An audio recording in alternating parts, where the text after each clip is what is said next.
Welcome to episode 237 of the Canadian Prepper Podcast. We are recording on April 28th, 2024. I'm Jeff. I'm your host for the evening, along with Pierre. So the two most important people are here. Everybody else decided to bail at the last minute. And Eric, being the computer tech, couldn't make his computer work. So I'm not sure what's going on there. I'm based in Central Ontario. I'm a target shooter, ham radio operator, general overall handyman, and weather nerd. My name is Pierre. I'm a tactical beard owner, base t-shirt doing and laser engraving guy, government critique, and the reason we hit the explicit button for every show. Excellent. If you would like to support the show, buy some swag. We have both the Canadian Prepper Podcast t-shirt and the tactical Velcro patch at www.prepperpodcast.ca. All the proceeds help cover the cost of our podcast. And if you're enjoying the show, please take a few minutes and submit a review wherever you may have found us. We want your feedback, even if it's bad. We also invite you to reach out to tell us something you've learned this week. You can email us at feedback@prepperpodcast.ca. So we're going to have some more sizzling content for you in this episode. We'll start off with some relevant news, update our personal preps, and then we'll get into the main topic, which is Kitchen No Power, Take 2. The only kind of really thing I've got in the news is there were a couple of tornadoes, serious tornadoes in the States the last couple of days, lots of damage. I'll get into it a bit more in my weather blurb. Yeah, I have one from, I guess, last night / into this morning. One of the guys I work with was heading up to Pembroke to do some work, and giant detour, caught shut down, whatever. So there was a local hotel, motel, not even sure exactly which one. I think I found an article real quick, but I forgot to post it in the notes. Burnt down last night, like literally to nothing. No building structure down.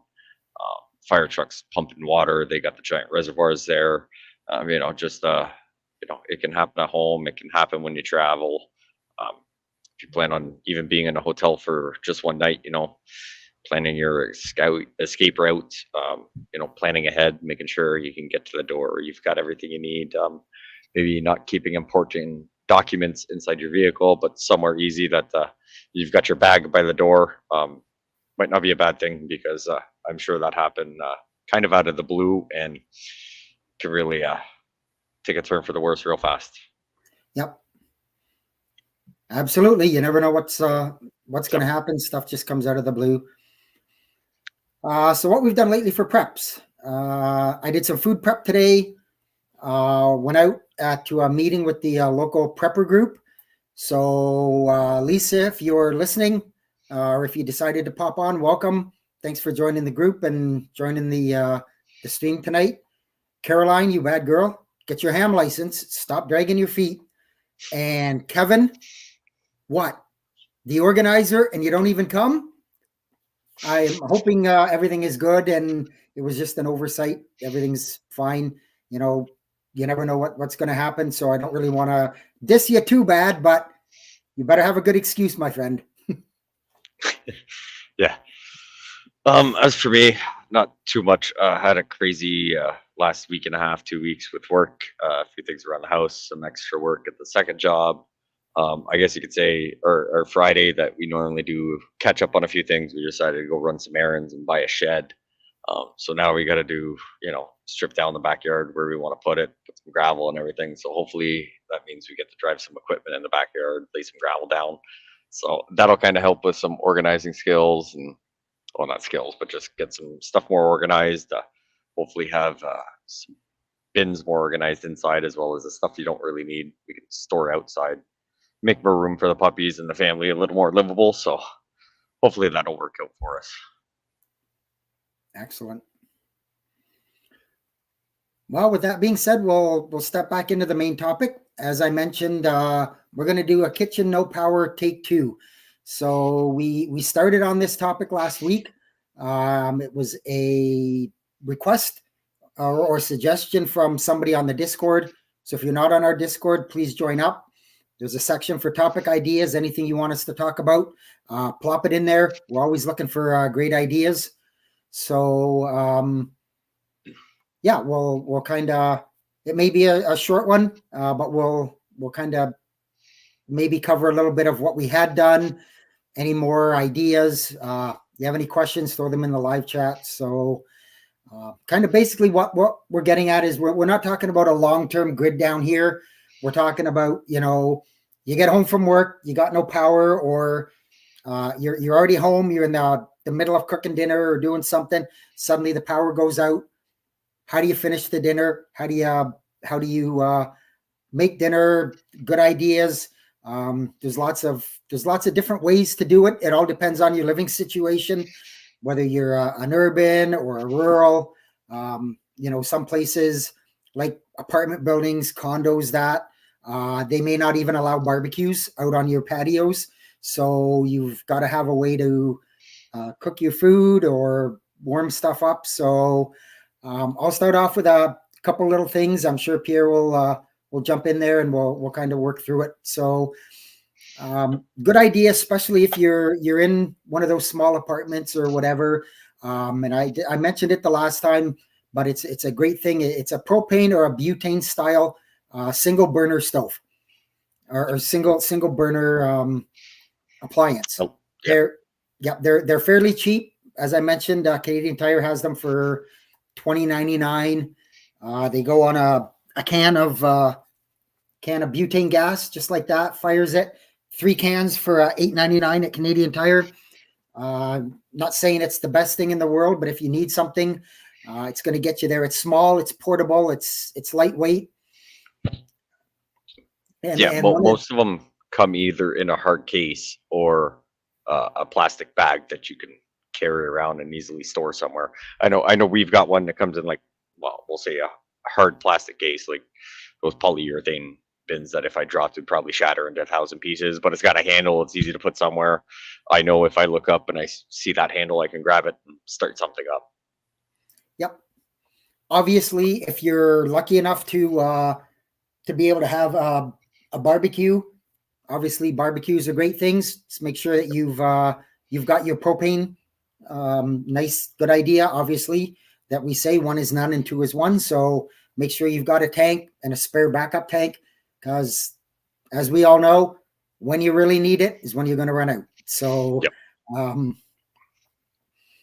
The one thing I know that we didn't discuss that kind of hit me after the show last night was have some way to properly disinfect your prep surface. So if you are doing a meat, a fish, something like that, you're in the middle of like suggested, you're in the middle of something, you've started to work it, the power goes out. Now you don't maybe have running water if you're on a well or something like that. You've now prepared your food, but now you've got a contaminated prep surface basically. So have a way to disinfect that surface, some bleach or something else, especially if you're maybe going to use that same cutting board for something else. Last thing you want is cross-contamination and getting yourself sick. So on that, again, have a good backup source of water, of safe water. Get you through, a few days. We've said it before. We talk about it a lot. You can have all the food in the world you want, freeze-dried food, whatever. If you don't have any water to be able to make it back into food, it's not going to do you any good. So, and have a non-perishable, obviously your canned foods, keep extras in your cupboard. Obviously a can opener or some other way to be able to open them, and don't be opening and closing your fridge all the time. It will let the cold out. Do it quick and whatever you can. Yeah. Like ideally, if you think it's going to be a long-term power outage, if you need anything from the fridge, freezer, I try and get into it within the first 15, 20 minutes of figuring out, is it just a flicker? Hydro is not going to get there for a few hours. If you ever think you need something out of the fridge that won't perish overnight or something like that, open up the fridge, come up with the game plan, get the flashlight, get those few items out of the fridge, put them in a cooler, open up the freezer, put all your ice packs in there. Try and not open anything because the fridges and freezers will stay for what I think most of them are probably like 2 days if you don't open them. That at least nothing has gone bad. It might not be perfect, but like nothing's gone bad. But if I want a snack, so you open it up and grab a cucumber and the carrots. Then you close the fridge, and then you go back and you're like, oh, I want some more cucumber, and then now I got to look for the cheese, and I want deli meats because I want this. Like that time does rapidly go down quite a bit compared to whatever. So we can get into all that after as well. But yeah, just as Jeff mentioned, fridge, want to try and keep that closed as much as possible. If you need to eat, you need to eat, obviously, but getting little workarounds wouldn't be a bad thing. Yep. And, if you have the ability to have a campfire or burn something outside, that's always an option. If you've got some way to make, or if you already have a grate or make a grate, you could try using some green wood if you were in a desperate situation. It will eventually burn, but hopefully by the time it gets to that point where it's actually starting to burn through, you've already cooked your meal or warmed up what you need to warm up. Even in a circumstance of fire bans and stuff like that, most of them, unless you're in a really communist municipality, that you are allowed to have a fire, an outdoor fire for cooking.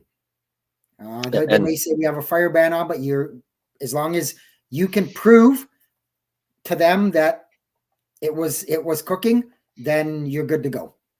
Yeah, and by a fire for cooking doesn't mean you got 20 people over and you got a bonfire and you're just drinking beers.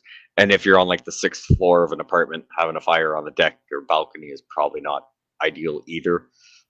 We're probably talking somewhere where you actually have a backyard and you can kind of contain it and keep it at a moderate, size. Oh, absolutely. Justify, yeah.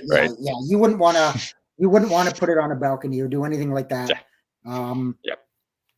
I don't cook with it. I have no idea how long it might last, but another thought I had was have a bag of charcoal. Yeah.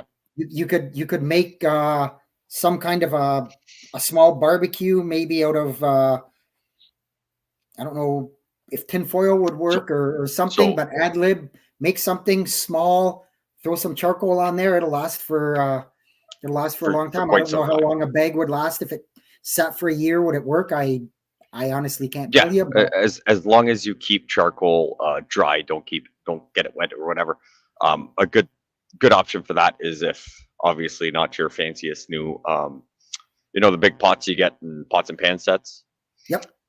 As if you could get stainless steel or cast iron at that point would probably be your best, but you could easily put some charcoal in that, start her up. Might have to keep some good air circulation, a small fan, or you might have to fan it, keep the fire from stoking out from all the smoke or whatever, and just take your barbecue grate and put it on top. Even if you've got like a pan that's a little deep, like a 2.5 inch, 2-inch deep pan, put some charcoal on the bottom. You could do that with sticks, newspaper, get like fire going to get some embers going. Like I said, it might be a bit of a pain because there's not much air movement compared to the vents in the barbecue. But I think it would be doable. So if you ever replace your pots and pan set, grab that one, throw it somewhere where you can't think of it. If you're going to keep it just for that, drill some holes in it, about halfway down, drill 5-6 holes, small little vent holes in it, help keep the fire going.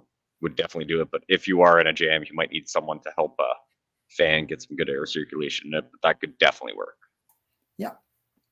So. Yep. Other things that we've talked about, proper kitchen items. So a good knife, good sharp knife. Don't cut yourself with it, and be careful. Yeah. But the mortar and a pestle to maybe to create or make some spices or other things. Yeah. People have talked about a coffee grinder. Use it not just for coffee, maybe grind other things that might be there. As Pierre mentioned, pots and pans. Yeah, cast iron's great. I have a big cast iron one. The beauty of them is once you get it hot, it's hot for a long time. Yeah. And so Keeps the heat for a very long time. Yeah, and they are very sturdy, and they're a good option for that wood fire. Obviously, don't want to grab the handle with your bare hand, but I wouldn't necessarily. And Gunny kind of put this in his notes. Unfortunately, he was having trouble getting on. Wouldn't recommend like your Teflon, that kind of style pans for a wood fire. They're too thin. You may damage the coating. They don't hold up well to that intense of a heat. So that lining on the inside, if you get it too hot from an open flame or whatever, you're going to be eating that in your spaghetti sauce, your noodles, your rice. It'll peel that coating right off way faster than that wouldn't be a recommended way to get some minerals in your diet. No, definitely not. Yeah. So I've got, since we're talking about like different ways, I had mentioned, I think last time, about the little stoner, or no, not stoner, chafing dishes. So the little gels. They normally have them, if anybody who's been to a buffet, they've got those metal tins with boilers on them, and they've got little gel cans under them. So these are good for about 2 hours. They're pretty good. They pump out quite a bit of heat. You can get liquid ones and gel ones. I personally strongly recommend getting gel ones because I can do this with it and I'm not worried about anything. Where the liquid ones, you can get, as you pop it open, liquid could go everywhere, and then you try and start fire, and then you catch yourself on fire. So having one of these, or even a few of them, they are not expensive. Like National Grocers, which I think is called something else, you can order them on Amazon. You can almost find them anywhere. You can buy like 3 packs, 6 packs, 12 packs. They don't really have an expiration date. It's just a gel. I was gonna say, unless you don't open it and use it, they'll probably last. Yeah. They won't evaporate or anything because you haven't opened it. So yeah, and the lid where my finger is, if for people that are watching live, like you pop that lid off, just light it with a lighter or anything, and then if you want to turn it off, say you're making yourself a coffee and it only takes 5 minutes, put the lid on, it chokes it out, and you're good to go for the next time. So they're definitely well worth it. They're nice and light. So I normally keep one in my go bag or in my bag when I decide to go for overnight hikes or whatever. Something to keep, make a tea, make a coffee, make a bag of rice or whatever. Another thing, if you're in those scenarios where you can't have a barbecue outside, I got one of these for Christmas about 2-3 years ago, and I have used it. So it's a little portable stove. You can use the Sterno cans like I just had, or you can actually make a fire in these. So it collapses pretty small into, I know I have the bag somewhere, I showed Jeffrey before. So it goes into a little bag. It wouldn't be much bigger than if you were to take, I wouldn't even say a new tablet, but the older tablets, they were kind of a little bulkier and not as big. So it folds down pretty thin. You can put a stick in there to make a fire. It comes with a little ash bin at the bottom. Comes with a grate. I've used it for Sterno cans while hunting many times, whether it was to burn up some molasses and brown sugar to see if the bears will come in, or make a coffee with a French press on it. It works fantastic. Yep. Yeah. Yep. They're good. Yeah, and on that, I mean, I know I mentioned it. The those small 1 burner things, you can get them with propane. I would imagine if you're only using a burner and you're cooking dinner, you could probably cook for days and days and days before it would ever even think about running out of propane. So these are fairly easy to buy and not forget, but just store somewhere. Or if your propane runs out, fairly easy. Or you don't want to start the barbecue just to try and boil a pot of water. Our barbecue is a 3-burner barbecue. Even if you only turn one on, it's going to take forever to get boiling water. Having something, you know, room accommodating, what you're allowed to do and what you're allowed to have, you know, something for, hey, we just need to boil water to make a coffee, or you're making a full out supper. Having more than one source, you know, funds being penned, being available, and room to store everything, definitely well worth it. I would use this to make for coffee for me, or tea for the wife or the daughter not feeling well, something warm, hot chocolate. Turn on that Sterno can. We've got a little pot that'll hold enough to make a a cup of instant coffee or French press for me, and tea for both of them. Probably be boiling in 3-4 minutes. They're awesome. Yep. Excuse me. So we touched on propane. You know, make sure you've got a second one. If you're just getting into a place where you can have propane barbecue, and you're like, I'm going to be smart, I'm going to go buy 6 propane tanks.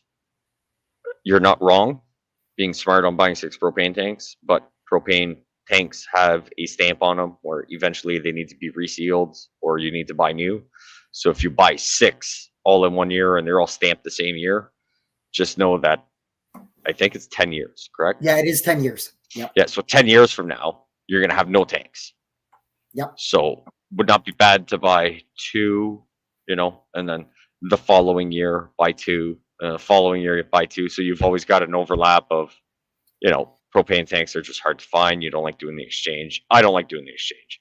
I prefer buying my tanks right out Costco. They come with a gauge on them with a fill up, less than like buying them anywhere else, and I get them filled. So I do that. If you're just doing the swap out tanks like everywhere, yeah, 100% go for it. But if you buy your own tanks, don't buy them all the same, or refrain from buying them all the same year is my recommendation, because you don't want to end up 6 years from now and, you know, funds may not be available to replenish all 6 tanks.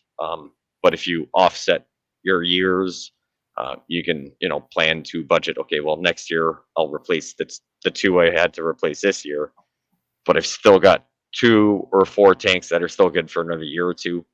So you can kind of work that in the budget, or, you know, wait for that good sale, or for tanks to even come out for you to purchase. Would definitely be my recommendation.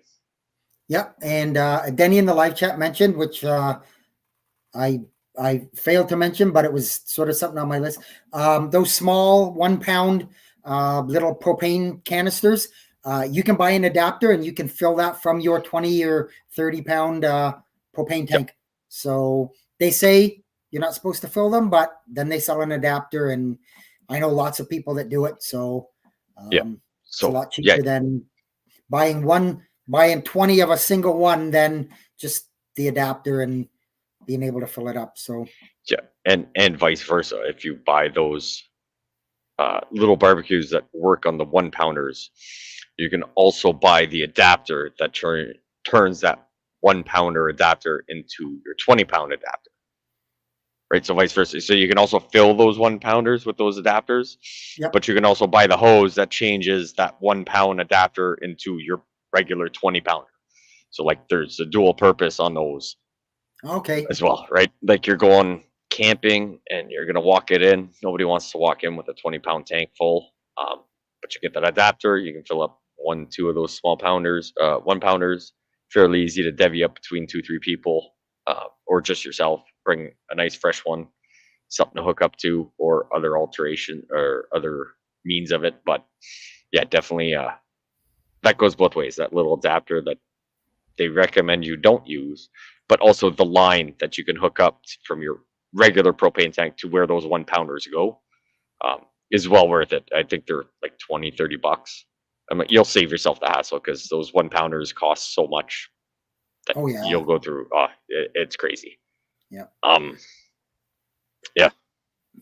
And the better half in the live chat mentioned, which I didn't mention, and I will be the first to admit that I wouldn't know where to start right now, but making or having, if it's during daylight, some way of a solar cooker, whether you can use something that's reflective, use the sun, to heat up whatever it is that you're Yeah. wanting to warm up. Um, I have heard of it. The only thing I know how to cook with those are ants, and mhm. it's been a few years since I've done it. But it's definitely a thing I want to try. We haven't had the opportunity. I mean, I'm thinking maybe this year, hopefully, fingers crossed, we can get to it. At least testing it out, doing some research. Plywood, cardboard, tin foil, saran wrap, what kind of plastic, and is it something easy we can keep, stored away in the corner and test out. Yeah, If you, I've seen ones where basically it was like 3 panels, yeah, and like they fold up, so they're relatively small, and you fold them out, and somehow you get them lined yeah, up with the yeah, sun, and they yeah, actually it's get pretty yeah, hot. So yeah, like they're making cookies, like burning cookies in a half hour. Like the heat intensity through them and everything is pretty cool. Yeah, so haven't tried it. I would definitely recommend, if that's gonna be your go-to, start testing it now. Um, we all know when something happens, you don't want to be the guy fumbling with all your stuff, can't figure out how to use it. yep. So And the other we've thing all we've all been there. yeah, the other thing that just reminded me, we're talking about you're in the daylight, but what do you do if it's 9 o'clock at night Yep. or whatever, and it's dark? Not a bad idea to have some kind of a headlamp system. Last thing you Yep. want to be doing is trying to hold a flashlight or hold a light with one hand and chop something up or cut something with the other. Maybe a good Yep. idea to have some kind of a headlamp system. Yep. And it's Or dual purpose. I mean, you're going to yeah. be able to use it for being able to get around the house in the dark and find things, and Yep. so Also an alternative, I guess you could say, to that is if you're going to be cooking outside, so it might not be ideal in the winter. Headlight inside, but those little solar panel motion activated lights, you can buy them almost anywhere. I think even the dollar store sells them now. We've got a set from I think, what's it called, Amazon. We bought like a 6 pack. They've been going for like 5 years. They light up the backyard like it's daylight. They yeah, took nothing. Yeah, I had exactly. So exactly. I've. Mhm. Yep, somebody. This was a while ago. They were talking, and they have just those solar lamps that line their driveway. They just pop in the ground. They're like, I don't know, $10 a piece, whatever. But he said, just take it off the stick, bring it in your house, and you Yep. have it's not very much light, but it's better than nothing. So Yep. And the ones I was like, I'm talking, those are fantastic. They can light up anything in your house enough for, even just at night, you can make your way to the bathroom without falling. But we had these little ones. They were, I want to say, like 4 inches wide by like 3 inches tall, and they lit up the backyard. Like we'd let them out with the dogs because where we used to live, the light was like on the front of the house, and we'd let the dogs in the back of the house. It was a weird thing, and we just had it on one of those.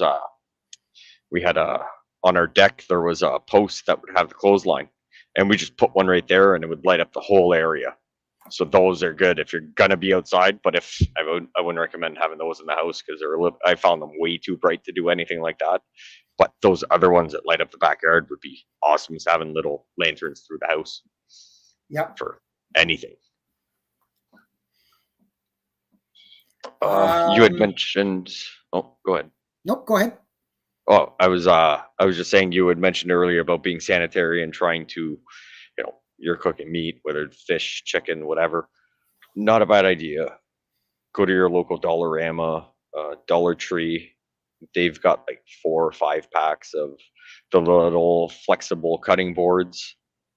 If you're only going to be out of power for a day or two, um, buy 1 or 2 packs, kind of keep them somewhere. If you're cooking something and you're unsure if you can get it sanitary, you can kind of, just rinse it off in the dirty water bin and put it aside and clean it when you get running water or something.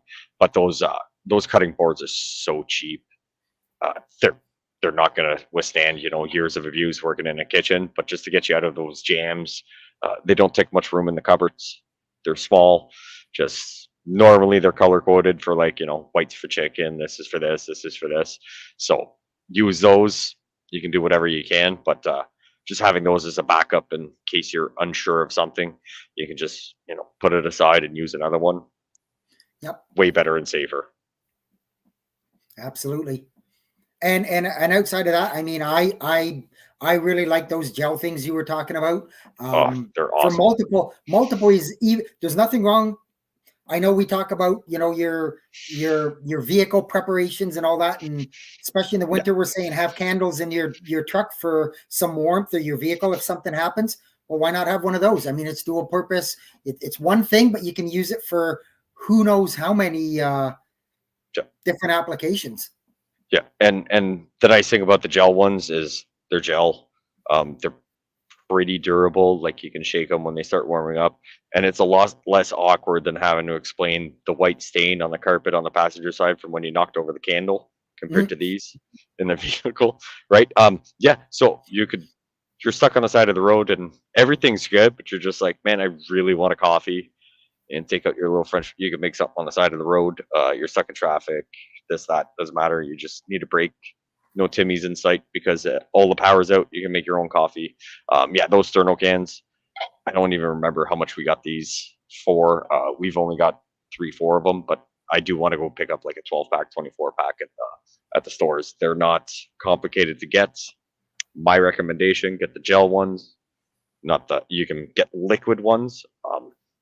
Liquid ones you got to be a little more careful with. If they crack open, all the fluid Yeah. comes out, you're kind of throwing your money away.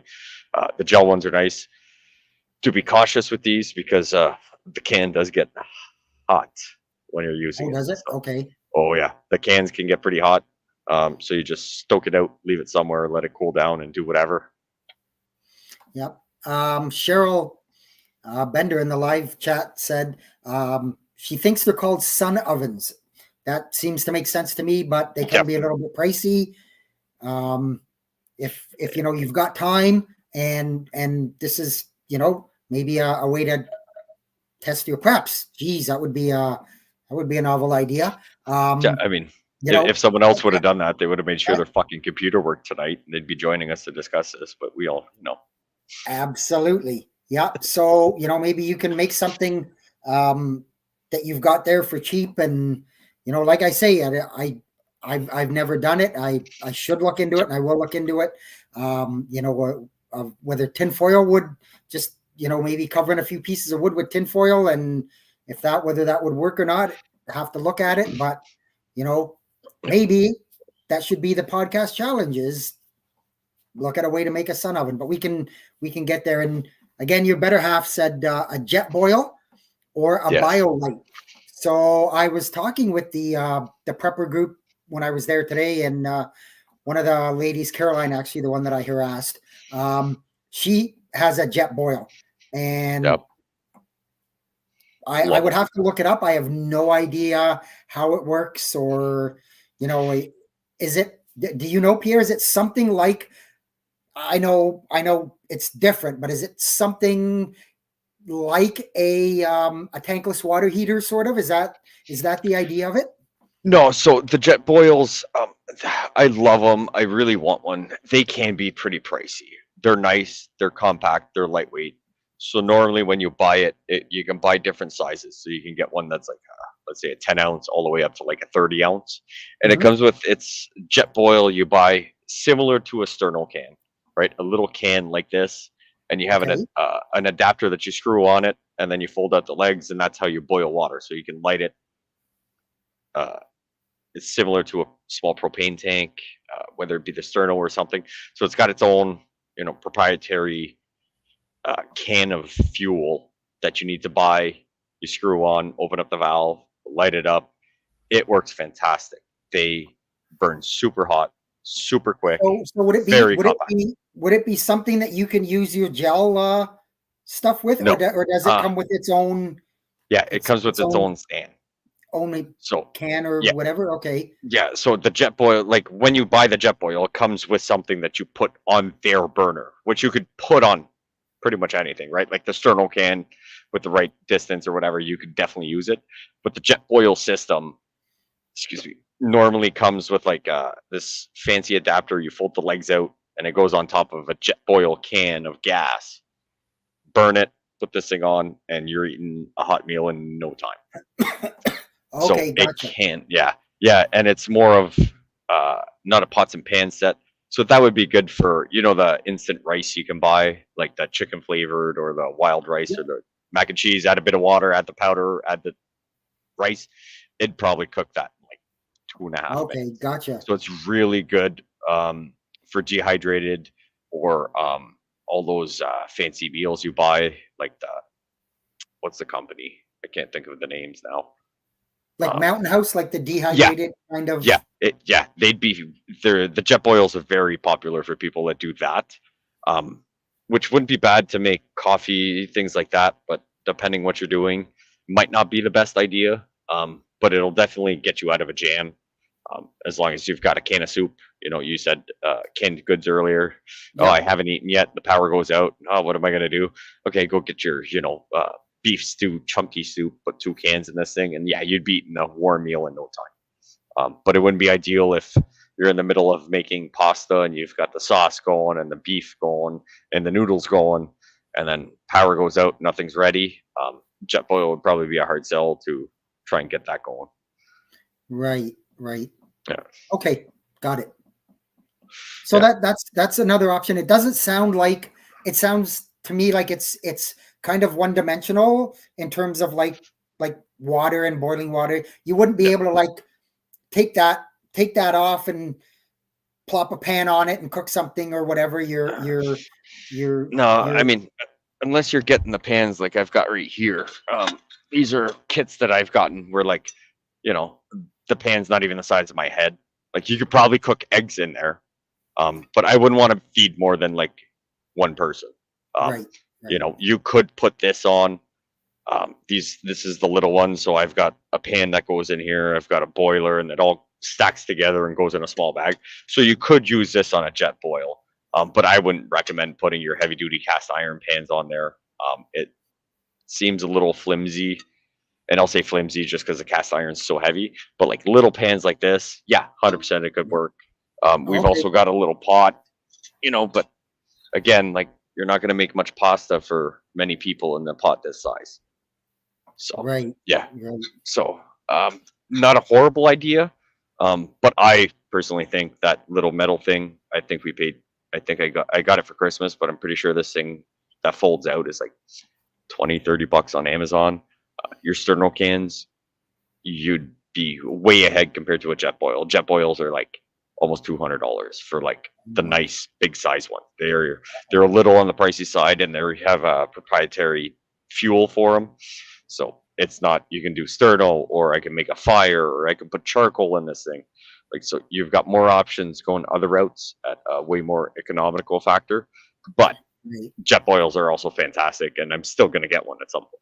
Yeah, Joel in the live chat says he has a jet boil, and he said they're great at efficiently boiling water. He does say there are cheaper alternatives with similar designs at Canadian Tire, Princess Auto, that kind of stuff. Yep. I would say to that, I'm always a believer of you get what you pay for. If you want something cheaper, chances are it's not going to be as good. It's not going to be as sturdy. It's not going to be as, maybe what you're going to buy is expensive. But my thing, kind of is I always find it's better, or I think it's cheaper to say buy something that costs $100 once than to buy something that costs $60 3 times. 100%. Right? You're I've done it many times. Try and save a few $100 on a piece of equipment, and now I'm sitting on something that cost me $1,000, and then I upgraded something that costs $1,200. Now I'm sitting on both, and one of them I don't like, and I'll never make my money back. Yep. Right. And again, your significant other puts in there. There's again, I haven't looked at them for a while. I thought they were a little bit expensive. However, they're called a BioLite. Yes. And basically, if I'm not mistaken, it's a smaller sort of. It almost looks like a can. You can put grates. You can put whatever on the top of it. You feed it with sticks, so it's more of an outdoor thing. You don't want to be burning that in your house, but it can also create the heat. So if anybody knows anything about thermoelectric heat, where you've got something hot, you've got a cold side, and it will generate electricity without an electric Power. source. Yeah, yeah, You see all yeah, those fans that sit on top of wood stoves and stuff like that. It's exactly what they are. It yeah. creates electricity by the difference in the temperature. And this that BioLite will do the same thing. You could charge small stuff. You could charge a phone, maybe Yeah. a small tablet, something like that. It will create enough Batteries. heat. Yeah, batteries Yep. for your flashlight because you can't find them. Like, yeah, lots. Yeah, they're pretty Yep. cool. We have one.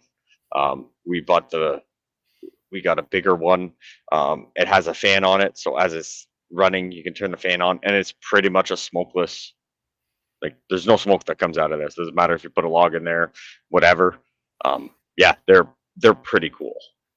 Well worth looking into at least. Right. Yeah. And Like I said, I looked into them a long time ago, and I probably should go back and look at them again. But there's another alternative that is more than just, so it's a multi-purpose. I like things, if I'm going to spend money, I like to spend money on things that I can do more than one thing with. So it's a multi-purpose. So yeah, I can heat something up. I can charge my phone.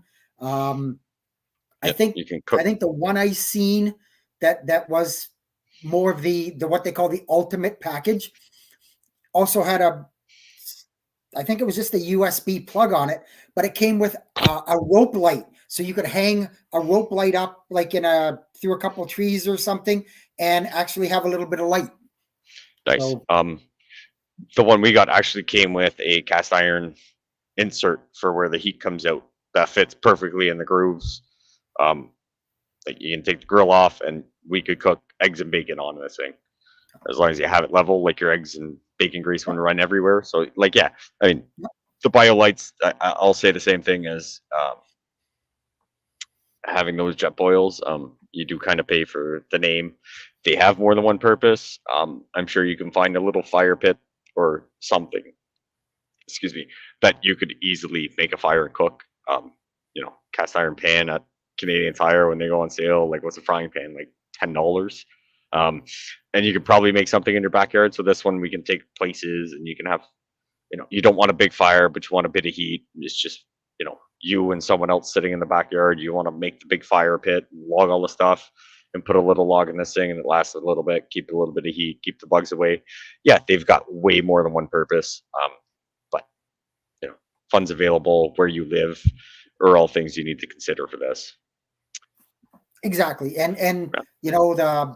I like, even though you said it's bigger, it's still small. It's small Yeah, enough that you yeah, can 100%. carry it around. Yeah, Again, if you're somewhere that, like in an apartment, in a condo, that kind of thing, they're becoming a much more, yeah, we're building houses, but a lot of places that's where you're stuck living, and you've got to be able to make do with what you've got. Because I mean, it's going to suck to be 30 floors up and the yep. power's out and the elevator's not working, and the Uber last thing Eats you want won't to be walk doing 30 is stairs. walking up and down the stairs just because Yeah, you're doing that. So yeah. Joel again in the live chat says he recently got a solo stove Mesa XL from Costco to use in the backyard. Never heard of it. Nope. Uh, I don't know if that's just a thing. Like, yeah, maybe we could Google that. But yeah, talking about that, yeah, okay. So Costco, fantastic. One of those things where, like, you see it, you try and buy it right off the get go. I'm pretty sure I mentioned it last week when we were talking about it. We had a Camp Chef 2-burner oven. So this is not ideal for, like, oh, I'm gonna go camping and I want to do a chicken. This thing weighs quite a bit, and don't really want to lug it around. But I could easily pop this on. It takes 1 pound propane tanks, but Mhm. you buy the adapter. I put a propane tank on it. I've got 2 burners on top. it works like a rocket. We were boiling water, I think, from the time of making, we call it the poor man's spaghetti, just some, tomato soup and pasta and ground beef. I think we were eating in like 10 minutes. This thing worked awesome. It's got a stove. It was, I want to say, $230. So not crazy expensive, but enough that you got to have somewhere to go, somewhere to keep it. It's bulky, uh, but that thing is way worth it for us. We love cooking. We'll cook outside as Yep. much as possible, right? Like, why So why have the AC I'm going? I'm quickly looking at it here. Yeah, they've got a pizza oven. Part of it, it's wood burning, so obviously you wouldn't be able to do it inside. But Not with that look, attitude. look at this is my thing. So look at a drum out of a washing machine and shrink it down to a small. That's what it looks like. So it looks like a small Oh yeah, um, sort of drum type. You feed it with sticks, and but it looks very safe, and yeah, that would be something to look at, especially if Costco has them on sale. You can get them in different colors. You can get. I'm looking at a picture that you can put an adapter on the top that will allow you to put a pan or yep. something on the top, and yeah, There you go. that's fairly impressive. Yeah, nice. Mhm. I mean, not mobile, but if you like having fire pits or fires in the backyard and curious about having to cook on it, might as well, for sure. Right. Yep. Nice. Yeah. Yeah, great ideas from the live chat. Thanks, Joel and Melissa and those others who've piped in. Joel again says the Jetboil Genesis is a 2-burner stove, folds together, really portable. So again, something to look at. Nice. Excellent, lots of good ideas. That's what we need. Yeah. We're looking for. Yeah. Another alternative to, if you're ever, depending what you're cooking, you've got a barbecue, you can do whatever. Kind of, you don't want to use your pots and pans outside, or at least let's just say pans in this scenario. You can buy cast iron grill tops to put on your barbecue to cook eggs, bacon, sausage. I don't know what else you'll use in a pan. Sear some meat. You're making a stir fry. I'm sure you've seen them, Jeff. They're what, 12 by 12, just the cast irons. You can flip them. Normally they got a grill on one side and they're flat on the other. Yep. They've got a little grease trap in the front. Even just buying one of those and throwing it in the bottom of your barbecue, keeping an eye on it from time to time, make sure it doesn't rust to complete garbage, that when you want to cook it, you got to spend 6 hours seasoning it. Season it, throwing it into your monthly routine of taking it out, checking it, getting all that rust off, re-season it, throw it on your barbecue, bring it inside, throw it in your oven to season it. Yep. Would not be a bad idea. A good alternative to, having to keep pots and pans everywhere, or you just bought a set for your first set of pots and pans that aren't from who knows where, and all the other ones are garbage. Fairly cheap alternative. I think they only go for, I want to say $30 to $50. It's been a long time. Most of our stuff has come with them already. Our burner stoves, our 3-burner setup that runs on propane as well. They all came with them, so I can't say I've actually checked into it. But And yeah, another. I like another idea Melissa threw in there, which is something I never thought of, which to me is a great thing. She says make pancakes. Yeah, have pancake mix on hand, right? Yeah. It's. I was gonna say it won't go bad. It probably will eventually, but what do you need to make a pancake? Pancake mix and water, right?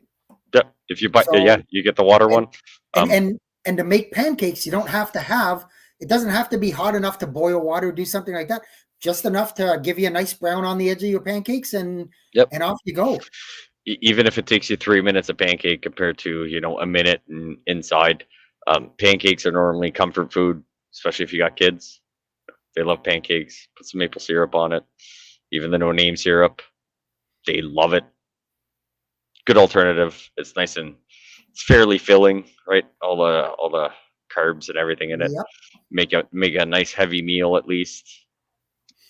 And shout out to Robert Lane on the live chat too. He said, "I just made a cup of coffee with my Jetboil and a French press.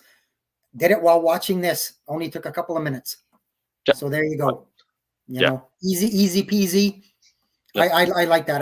I'm definitely going to be taking a good look at one of those. So. Oh yeah, they're fantastic. It's been on my wish list for a while. They're a little on the pricey side, but Mel mentioned propane fridges. They're not cheap. No, and but if you know someone who's getting rid of a camper and it works, it's not that hard to take it out, put some casing around it, and keep it in the garage or whatever. Or if you know someone that's got one and you can get a good deal, propane fridge is not a bad idea, especially depending where you live. If you've got the infrastructure already there, you've got the propane run into your house or whatever, and you've got absolutely. I debated, and I'm still debating at some point if I ever remodel my house that I would go full propane, but it's they're not cheap for sure. But like you said, if somebody's got an old camper that they're going to throw out, but their fridge still works, pull it out, build a box or build a way to put it in there, insulate it, stick it in there. In an emergency, just way you go. And it looks like you can actually get them on Amazon for fairly cheap, but maybe not replace your fridge with one, but have a small one. Like, the power is going to be out for a few days. All right, get the flashlight. You get the kid, come up with a plan. All right, let's get the eggs. Blueberries, strawberries, raspberry. All the things you're going to eat. Open up the fridge real quick, take those things out, and then put them in either that or invest in a very, very good cooler. Yep. Always have ice packs galore in your freezer. Power goes out, you're questioning it. Ideally winter, just keep it somewhere where, hopefully the rodents stay away. You can put your chicken, everything in the backyard in a bin, just throw it in your shed where someone can't get in. It's -20 all night. But in the summer, a really, really good cooler, put some ice packs, put your food, some more ice packs, bags of ice, whatever you need to. And then same rule, not rule, but guidelines of the fridge, right? Open it as little as possible and be as efficient with it. Can also make a world of difference of keeping your food nice and healthy. So get a good one. Yep. Okay. Well, that being said, anything else from anybody in the live chat? Any thoughts, ideas, anything, Pierre, you think we haven't kind of covered to kind of try and get people through a bit of a power outage, have something warm to eat on the table for a day or two at the most. And we're not, like I said, we're not talking about a massive grid down situation. We're just talking about, what you've had a serious storm go through, your power's out for 2 days, or you've had that blizzard and your power goes out.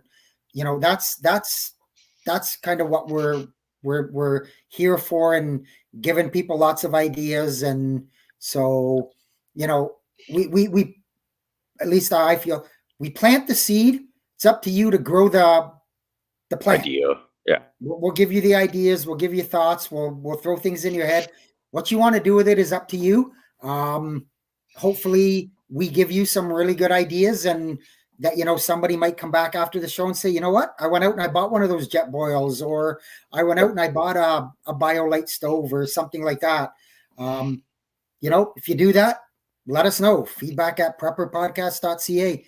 Give us, let us know that what we're doing is helping and giving people ideas and thoughts. And, there's always new people coming in and they get overwhelmed and where do I start? What do I do? How do I, how do I spend my next 20 paychecks in the next 2 weeks? And I mean, send the feedback if there's just something that for some reason we were all oblivious and didn't even think about. That would be, your first go-to, and we haven't even mentioned or thought of, because we're not all experts. We're just wannabes that enjoy doing this on Sunday nights. So for all you know, you've got some stuff that we don't know, and we'd love to learn as well. Absolutely.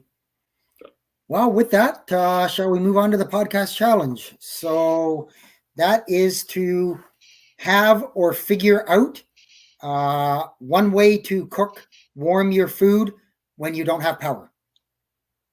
And to test it and make sure it works prior to not having any power, not being able to eat. True. Yep. Yes. So upcoming events, Terry is not here, but again, the annual preppers meet is coming up. I don't have the dates because I didn't write it down on here. They have moved the event to Everett, Ontario, which is just on the outskirts of Alliston. Anybody knows where that is? If you were paying attention to the news, the Premier and the Prime Minister and all that were at Honda in Alliston the other day, whooping up battery-powered cars again. Yeehaw. So it's not far from there. It's close to the GTA. Go onto the Annual Preppers Meet website. Information is on there. It's updated frequently. I know Terry's on there frequently doing his updates and stuff like that. So the other upcoming event I have is very much related to that. It's actually at the same location, just outside of Alliston and Everett, and it's a beginner's guide to herbalism. Yeah, say that 3 times fast. Herbalism. Yeah. I live with Mel. It's coming up Saturday, June 1st, 10 a.m. to 3 p.m. It's going to be on their website. They're talking, it's just a general beginner's guide to plants and herbs and stuff like that for wound management and like kind of things like that. So I'm going to go. I plan on going unless something changes. Nice. It's free. It's from 10 a.m. to 3 p.m. They actually provide a small lunch for free. So if you can find it. Yeah. So I don't have anything else for upcoming events. So I'll quick dive into my weather blurb quickly. So as I mentioned last week, I was concerned about a multi-day severe weather outbreak coming in the United States, and sadly, it happened. Friday evening, up in the Iowa area, they got a couple of tornadoes, but the real bad stuff happened last night. It took much longer to develop. At one point, I was thinking it was just going to be an absolute bust, and then probably about 9 o'clock ish, things just exploded. In Oklahoma, they got it really, really bad. Just on the outskirts of Oklahoma City. So places Ardmore, Dixon, Sulphur, they got demolished by several storms. And what it was is it was a very unique situation that turned really bad. So I'll nerd out on this for a couple minutes, but a lot of times if you look on your radar and you see a storm coming, you see a big line of storms. So you've got, some people call it a squall line. It's also known as a QLCS, which is a quasi-linear convective system. That's what that big line of storms is. They can be bad. They can generate tornadoes, but for the most part, they're weak tornadoes, the F0s, the F1s, because all of these storms in this big line are fighting for all of the energy. It would be like dropping down a bunch of chocolate on Easter or something and letting the kids go crazy on it, and they're all piling on and taking it. But what happened in this situation is out in front of that squall line, where all of the unstable air is, where all of that energy is, you get what's called a discrete supercell. Supercell thunderstorms pop up. They pop up very quickly. You can look at 1 minute on a radar, and there's a little blip of something that might look like a storm, and you'll go back 10 minutes later, and it's a rotating mesoscale thunderstorm. And basically, what happened is those, and they're the ones that out in the end like that, where they don't hit anything. There's nothing there they don't have to share the energy with another storm. So they get big, that's what gets your really big thunderstorms, your large wedge tornadoes, your large wedge tornadoes. Those are your EF3s, your EF4s. And I was obviously watching them, and they were what they call wedging out, which is basically your tornado starts small, almost like an ice cream cone, and you cut half the bottom of the ice cream cone off, and you're left with a wide wedge on the ground. One of those storms they figured was somewhere between 1 and 1.5 miles wide. So, but what happened was these supercells kept developing, but they just followed each other. So about every half an hour, you were getting another storm exactly along the same path. So these small towns, they got hit again and again and again by multiple tornadoes, not from the same storm, from different storms that just followed each other like a conga line. I don't mean to when I say that it was an odd kind of weird thing to see, and lots of people got hurt, and hundreds of people lost their homes. So far, there's been 4 confirmed fatalities. We feel for them. But for me, looking at that, it's kind of like, wow, I haven't seen that. That's something I've heard about it. I've just never seen it happening. It wasn't something that was out there. And so my thoughts are with everybody there. There are more storms kicking off right now tonight, Texas, Arkansas. I don't believe there's going to be an outbreak like we had last night. Of course, the problem with that is when I say night, it's dark. So the tornadoes are nocturnal. You can't just open your window, look out, and see one coming, 2 miles away. They don't go to bed like you. They keep going. No. Yeah, and they kept going for hours and hours and hours. And by the time, and the other thing that, of course, made things even worse is as the storms kept going through, what are they doing? Well, they're raining and they're raining and they're raining. And then you get the QLCS line that comes in, and it's just all a bunch of heavy rain. And so not only did they get the tornadoes that got them, they got hours and hours and hours of torrential rain that literally they had flash flood warnings out. There were some spots that rescuers couldn't get to because there was just so much water. They just couldn't get through there. And so the only other thing I'll say is, and I'm going to take a pretty hard shot at the National Weather Service. And this is odd for me. The National Weather Service are very, very good at what they do.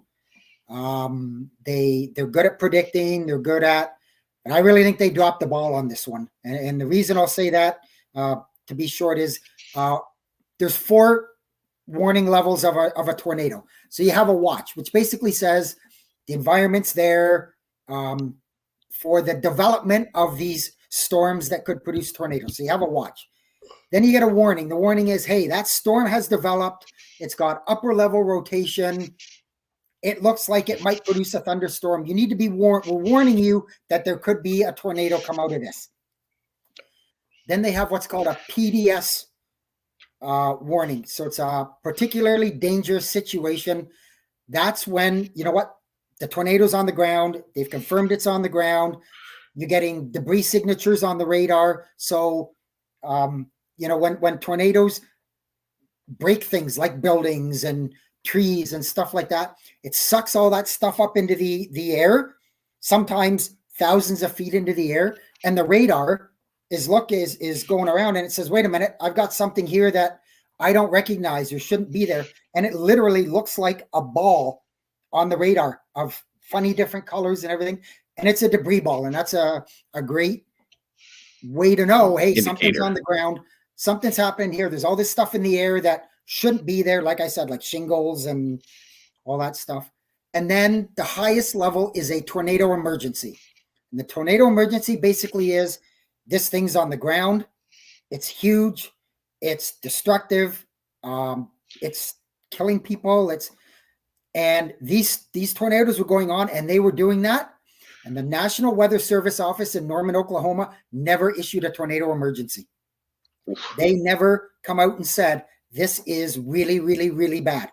They had a bunch of PDSs, but they never came out with a tornado emergency. And of all of the times that I've seen these storms that I've seen, this is the first time that I've ever seen them like that.